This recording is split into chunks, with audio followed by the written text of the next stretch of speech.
Hey y'all, I'm back. So, I believe I left off the story in Smithville, Oklahoma. I will pick back up there. I just want to go on about my week a little bit. Sorry if my voice is a little weird. I think I'm getting a cold. I was really not wanting to be sick right now, but I guess I'm open to everything right now. Every time I get pregnant, I think I get sick like 3 times. Three, four, whoever knows. But it's horrible. I hate being sick while pregnant. It's god awful. So yeah, I've got a bit of a sore throat, so just bear with me. I'm trying. Um, this week I went to the doctor. We checked on the baby. I am officially 8 weeks pregnant. I am hemorrhaging a little, so we're gonna keep a check on it. But they said not to stress it too much because it can go away. So, in the first trimester, it is normal most of the time. They say to hemorrhage a little, so we're gonna hope everything clears up and everything keeps moving on great because I want a healthy baby.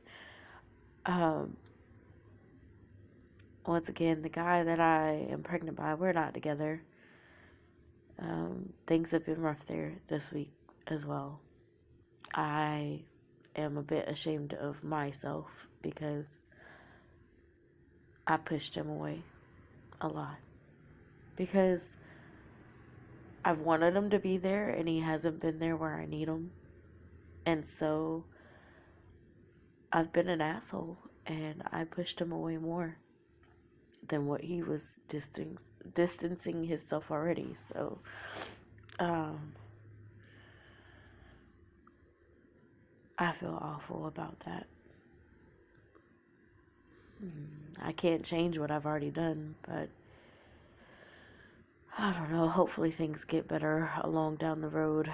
I don't even know why, like, I've been acting the way I have. Like, it's not me, so I want to blame it on hormones, but I can't fully blame it on hormones either. I don't know. I guess maybe over time you get a little cold hearted through going through so much with certain people, so I don't know. I've got to do better, honestly, but I also need him to step up a little. I mean, he hasn't even told his parents yet. Like, we're all adults here. I don't I don't know why he fears their judgment so much, but I guess that's something we'll handle eventually. Um, so moving on from this week, we will go back to the story where we started living in Smithville. My dad bought a trailer somehow. Don't know where he got all this money from because I had never seen him or my stepmom work a day in their life. He bought a trailer, and my stepmom's parents lived right down the hill from us. What they did is they cleared out an area in the woods and they put our trailer there. So yeah, we lived in the woods. And they made a little path, so we could drive or walk or whatever up and down to Paula's parents' house, which I call them my grandparents. So if I mention them right now in this story as my grandparents, I'm talking about Paula's parents. And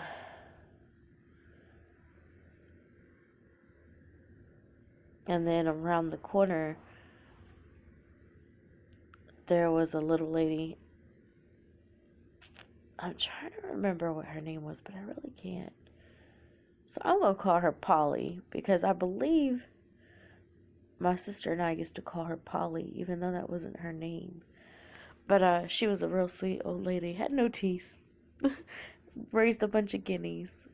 Awesome little old lady, though. She was always chewing gum. Like, was a lady with no teeth chewing gum. Funny to me, but, uh, yeah.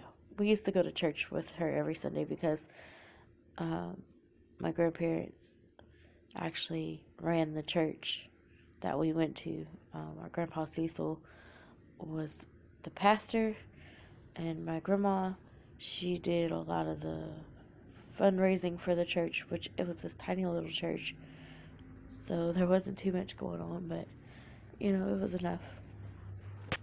Uh, I enjoyed that little church a lot, a whole lot. But this town, excuse me, y'all. This town was tiny. Okay,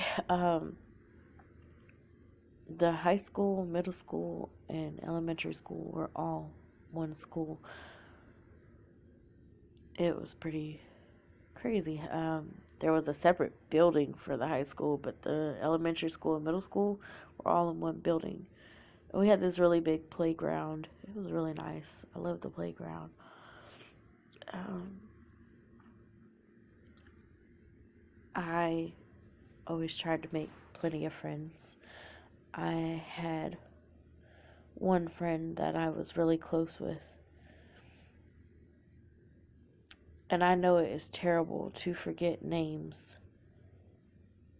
I want to say her name was Casey, but I have so many names stuck in my head from my past that I'm not sure. But I know that we stuck together all the time. I told her everything, like everything that ever went on. And she was awesome. She comes in handy later in stories.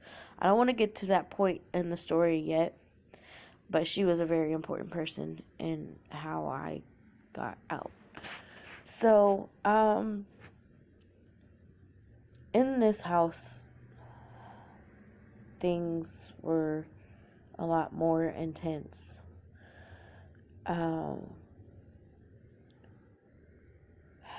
Sometimes we got in trouble for not cleaning the way they wanted us to, but they didn't clean anything. They made us clean everything, never showed us how to clean it, but expected us to do it how they wanted it done. Made no sense to me, but when we would get in trouble, sometimes they'd make us scrape the dog hair out of the carpets with our fingers. That hurts after a while, but we'd have to do it. We had a lot of dogs and cats too. We had like 9 cats and 10 dogs, okay? Tons of freaking animals. Alright? I absolutely couldn't stand it. So we were always cleaning up after animals. I remember there's one memory that I don't know why it keeps popping in my head right now, so I'm gonna go ahead and tell you about it. My sister and I got up one morning and we always got breakfast ourselves because our dad didn't really do breakfast unless we had company, and we still didn't get like we got what was left over if company came over.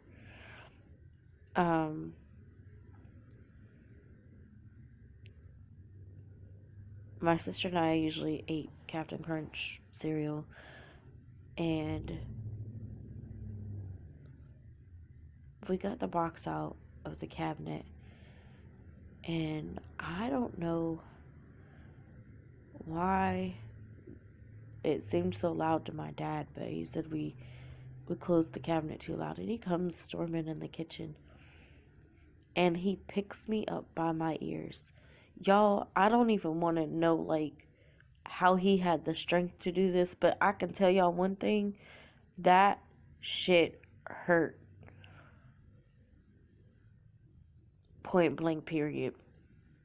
And y'all can believe it or not, but my daddy picked me up by my ears and was screaming in my face, and that image in my mind absolutely sucks. because all I could remember was being in a lot of pain and trying to hear my dad at the same time yelling at me about the cabinet door. So, I got thrown on the floor, and he walks away just as if it was so simple for him. So, that moment has stuck in my head forever. It won't go away. There were things that went on in that house that just, it really got to me. My dad was abusive to the animals, except certain ones. He had his favorites. But he would throw the cats against the TV and shit like it didn't fucking matter to him. If they got on his nerves, he'd pick one up, throw it across the damn room. Like, I don't understand how people could be like that towards anyone or anything. But he was. His friends still came when we lived in that house. The fact that they found us was fucking amazing. Because I swear we lived in this tiny freaking town, okay? Like, I know there was a gas station, the church, and the school. I don't know about much else in that town. Like, we used to have to go to Broken Bow or Idabel to get groceries. Sometimes we even went to Arkansas to get groceries because we didn't live that far.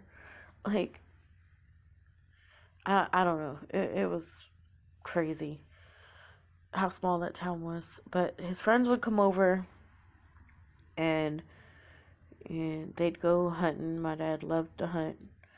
We got to learn a little bit when he was in a good mood and his friends were around. Show us how to shoot some of the guns, and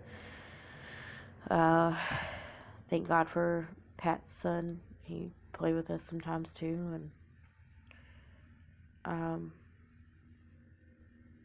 you know, we got to eat sometimes when company was around. We didn't. I'm telling y'all, like, eating food on a regular was not a thing for my sister and I. Like, breakfast was guaranteed because we were the first ones up, and we would do our best to get breakfast in quickly.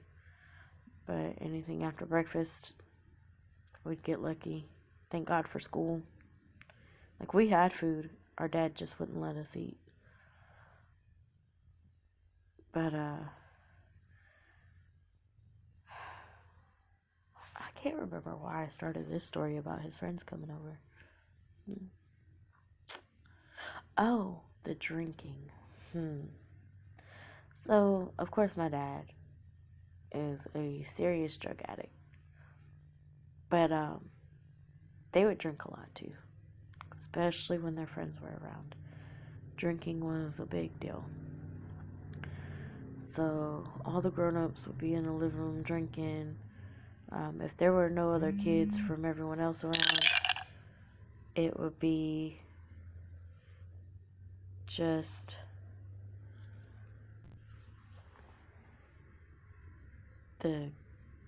my sister and me. Sorry, y'all, I got a little distracted because of a text message. But, yeah. We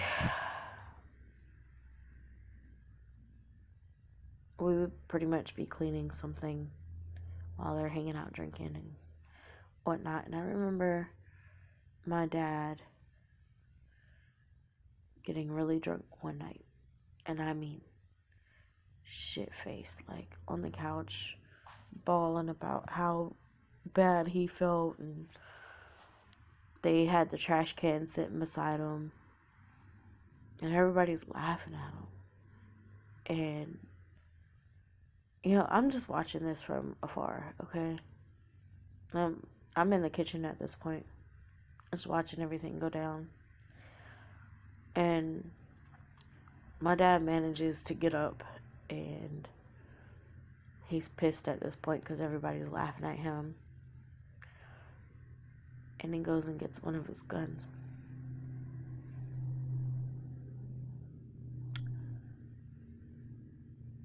I can say fear struck me. Not because I was scared he was going to kill us, but he went out on the porch and he was threatening to kill himself. And like I tell y'all, as much as I hate the things that my daddy did to us, I love my daddy. And I'm watching from the kitchen window as he's threatening to kill himself. And he's just yelling and going on about how stupid everything was and how stupid everybody else was. And then I hear the gun go off, and y'all, I swear, as a child, I think my heart almost dropped out my ass because I thought my daddy shot himself. And thank God he didn't. He didn't. He shot up in the air. But when I heard the gunshot happen, I swear I dropped to the floor, y'all. I thought that was it. But my daddy came stumbling back in the house. And laid back on the couch while everybody got quiet at that point. There was no more joking around about how drunk my daddy was. That moment forever stays with me too. I can't get over it.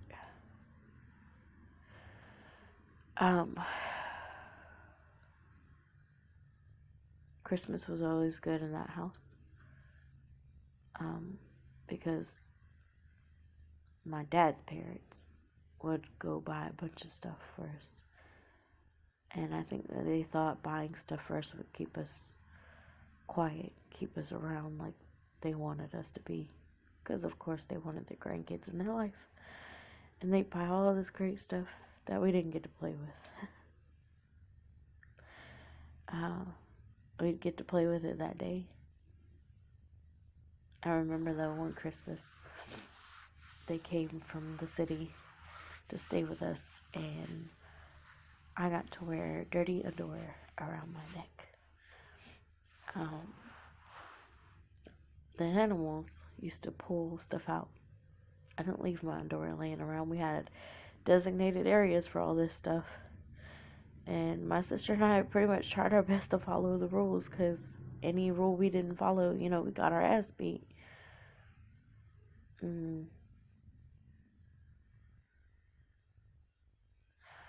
I remember the night that our grandparents were coming, my dad just comes in the room swinging, beating the shit out of my sister and me, just swinging the belt. And it wasn't always a belt either. We got pretty much whatever they picked up, but we definitely, that night we had the belt. And he was like, one of the animals had our underwear. Whose underwear was it?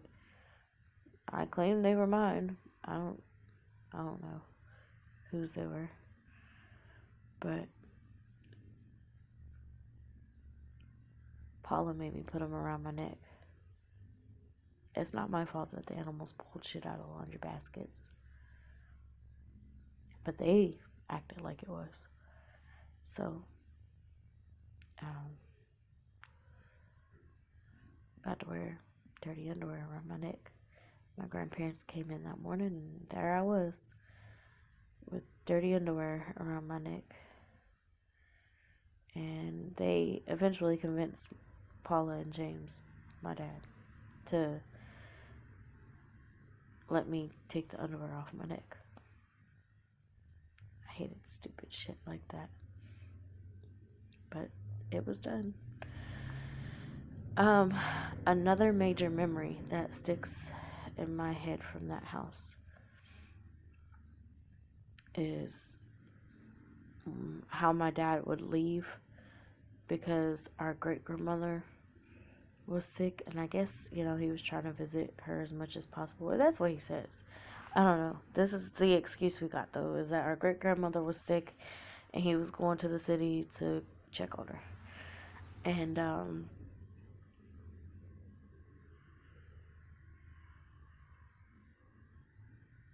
we always got left with Paula, of course, who was the evilest bitch in the world. I I don't like her at all. Not even a little. I will never feel anything for that woman. Um, like I said, my sister and I did all the chores in the house, so when our dad wasn't there, Paula would so-called check our chores. We cleaned up the kitchen and the living room, and then we cleaned up the dog room, the dog and cat room, because that was supposed to be my room, and instead they turned it into a room where the animals could use the bathroom inside. So we put newspaper in the floor, keep the floor mopped, because pretty much every floor in the house except the 2 bedrooms and the living room were tile.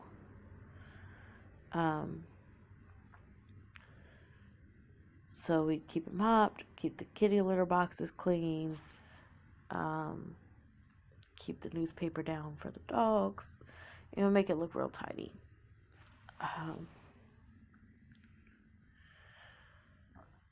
So that chore was a major thing, I guess, because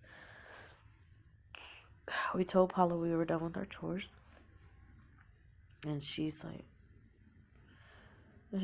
fine, she's laying in her bed, and my sister and I go, I think we were going to eat lunch or something, but, we were finally done with everything. We were going to try and eat something while we could, and, Paula walks past the room where the dogs and cats use the bathroom.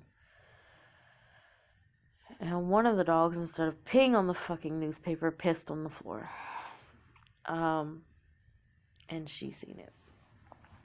This was right after we cleaned it. So, of course, she calls us to the room. And she says, what does that look like? Piss? Duh. But, we said it. Oh, it's pee. And, she says, she makes smart-ass remarks about how she thought we said we were done and that we cleaned everything. And instead of just telling us to clean it, she tells my sister to lick it. My sister didn't want to lick that pee. I don't blame her. Who the fuck wants to lick dog pee? So, we're standing there, and she's like threatening to kill us, because that's what they always did, if she wouldn't lick the pee. My sister, of course, is not giving in, and Paula goes to the kitchen and she gets a knife. She doesn't get a little knife either. She got a big ass fucking butcher looking knife. She comes to my sister and she says, lick the pee. And I look at Jess and I'm like, don't lick the pee. She might not kill you, My sister's refusing to lick the pee still, and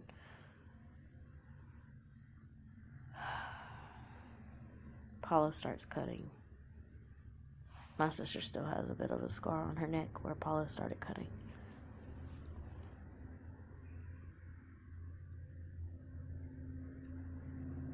At this point, I'm begging my sister to lick the pee, because I told her, I said, if she kills you, she's killing me. And I don't want to see you die.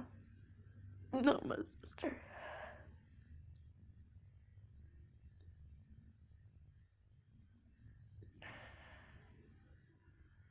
And eventually my sister gave in and she licked it a little. And then she finally let us clean up the rest of it. But, yeah, She cut my sister's neck. She could have cut a main artery. You know, she could have really did some damage there. Thank God she didn't. You know. And when things like that happened, we weren't allowed to go to school for a few days until things started looking better, and they could make up some story about whatever it looked like. They also claimed we were sick all the time.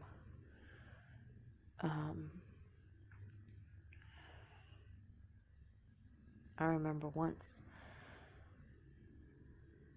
my sister and I had got a whooping from Paula while our dad was gone. I can't remember what we got a whooping for either. I remember we got a whooping from Paula while our dad was gone, and our dad was coming home that night, and so he gets home and she tells him this big ass story and convinces our dad to whoop us. And so between the whooping from her and the whooping from him, we got beat so bad that we couldn't sit down. We had whelps and bloody creases on our butt and legs and pretty much anywhere the belt went. Paula hit us with a stick, and our dad hit us with a belt.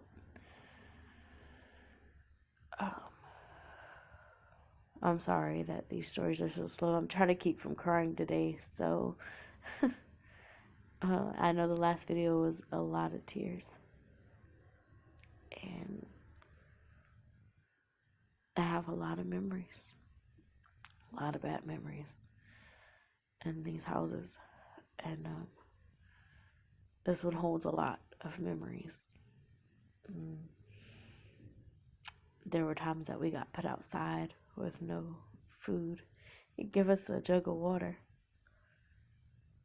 He'd throw a little dirt in it. He'd tell us to go sit out in the woods.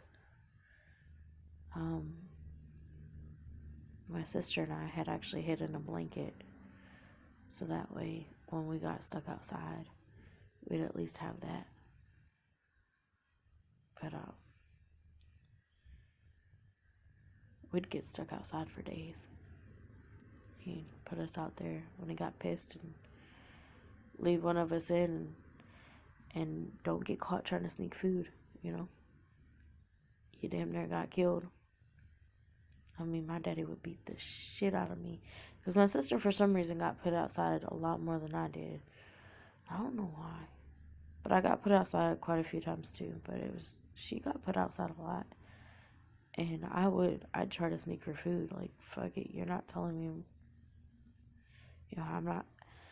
I mean, once the food was snuck to her, there's nothing you can do about it. But when they found out, I'd get in trouble. I'd get my ass beat. And then, by then, they'd let her in the house and they'd tie me up and put me in the closet.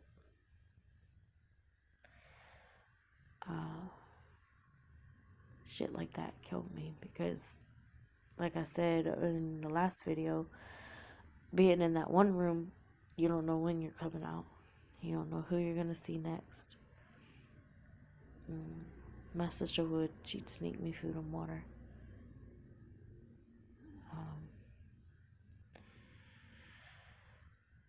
And that would go on for days. Sometimes we'd get lucky if it was just one day.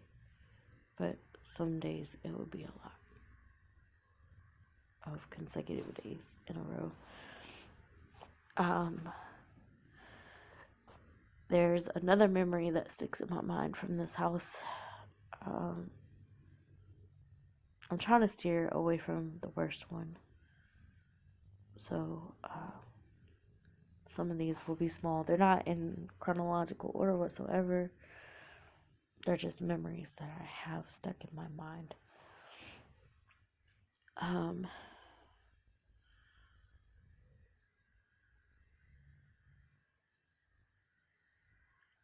I got mad. I was the one that showed a lot more emotion as far as what I didn't want to happen in that house. And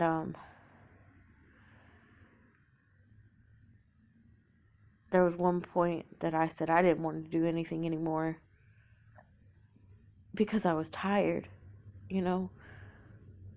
We did everything. My sister and I did everything for that household as far as cleaning. Hell, sometimes we did cook, but we didn't get to eat it. Like, that's the shit I didn't get, is that we cooked and didn't get to eat.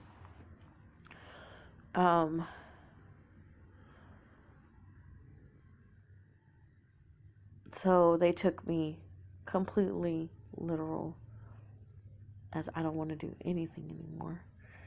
And they made me sit in the hallway by their room. There was their room and the bathroom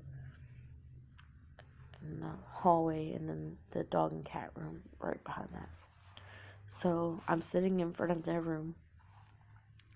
They have to walk past me to get to the bathroom and their room. And they told me I wasn't going to eat. I wasn't going to sleep. I couldn't move. I had to keep my legs crisscrossed, my hands in my lap.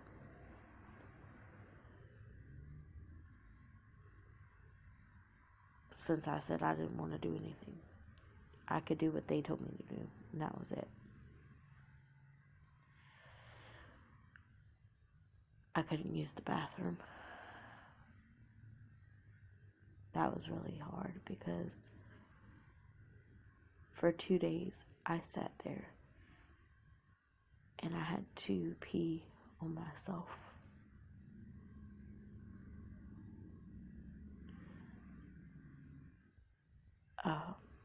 If I fell asleep, they threw cold water on me.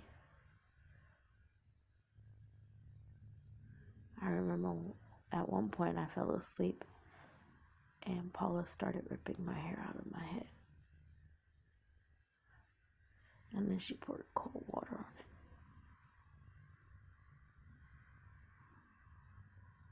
My hair means a lot to me too, especially now. I'm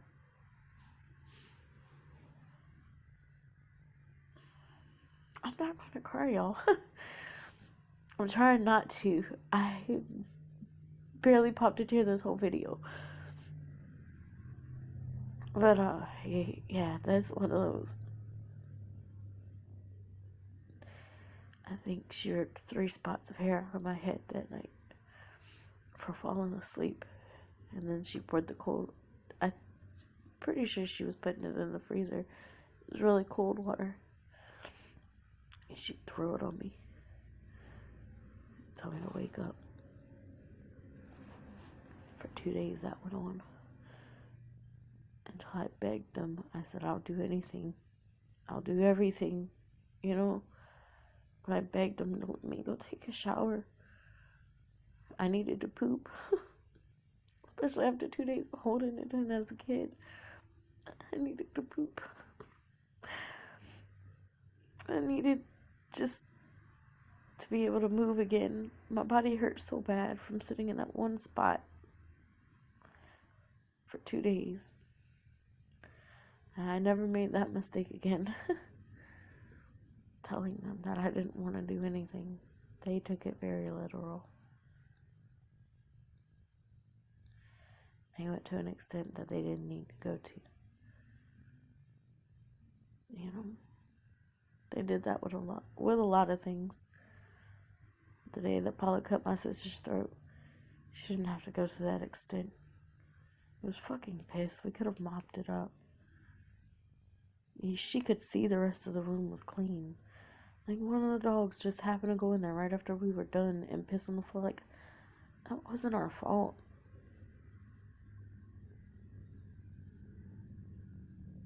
I never understood why they went to the extent that they did with some of the punishments. And I could never imagine doing that to my own kids. Like, I hate that other kids probably have gone through similar things that I've been through and my sister have been through. And I hope that these kids push past it. I know there's a lot of kids that don't make it. They don't make it past all of the things that they go through. I wouldn't blame them. I wanted to be better than my past, though. It was always a will in me. I received a compliment this week at the doctor's office. The nurse that was going over my chart. And they have to ask questions about stuff like that. To make sure that it's not still affecting you, it's not still a problem in your life. Because when you're pregnant, you got to be as stress-free as possible. And she told me, you're a very resilient person. And that word has stuck with me now. I've used it quite a bit since she said it, because it feels nice. It feels nice that someone notices that I moved on and I kept going. I did. I still am. I keep going from everything I go through. Everything. I've been through a lot. The next story is a rough one for me. The next story is a big tearjerker for me. So the next one, it'll get you. It probably will. It gets me still to this day. Every single day, I get to think about it. But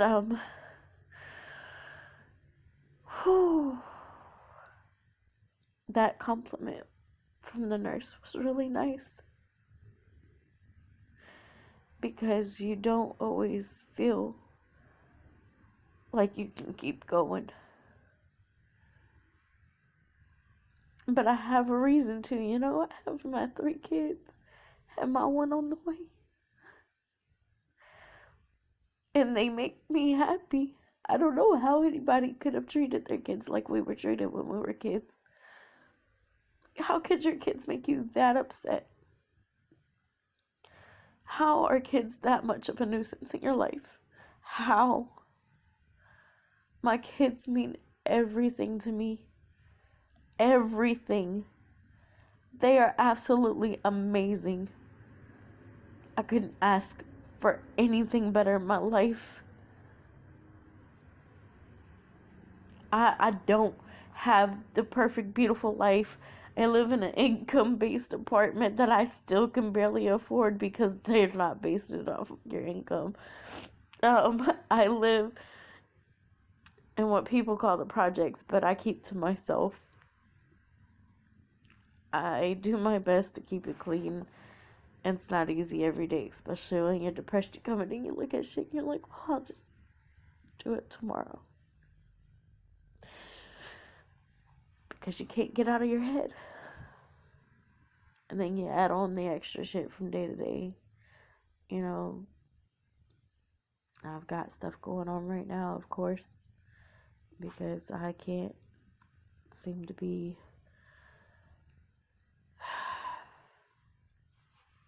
supported or supportive of and by the father of this child.